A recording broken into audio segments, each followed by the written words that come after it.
Поранешниот судија Владимир Панчевски формално нема да поднесе кривична пријава против сите членови на Советот на јавни обвинители.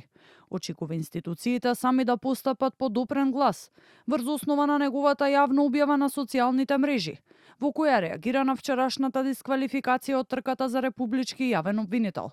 Во телефонски разговор за Канал 5, вели дека во време на информатичка технологија е илузорно пријавата да се поднесува во класична писмена форма.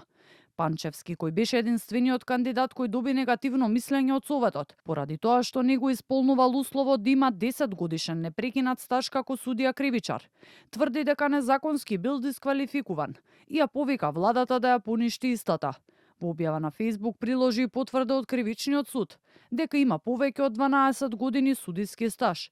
Кривичната пријава, како што напиша, е насочена против сите членови, вклучително и председателот Башким Бесими и заменик председателката Маријана Илиеска, за која тврди дека требало да се изземе од постапката поради можен судир на интереси.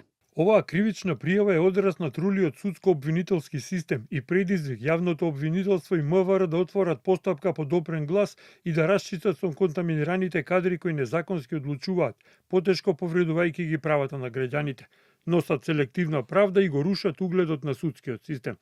Ги повикувам владата и органите на прогонот да се охрабрат и веднаш да постапат по оваа пријава за директна злоупотреба од страна на пријавените.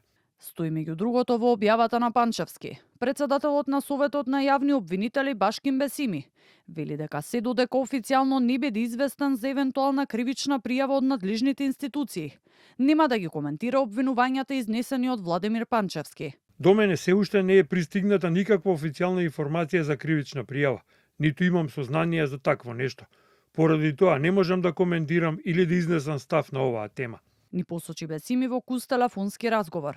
На вчерашната седница, преостанатите четворица кандидати за наследник на Коцевски добија позитивно мислење од Советот. Кандидатурите на Анита Тополова и Сајловска, Лидија Рејчевик, Ленча Ристовска и Ненад Савевски наскоро ќе се најдат пред владата.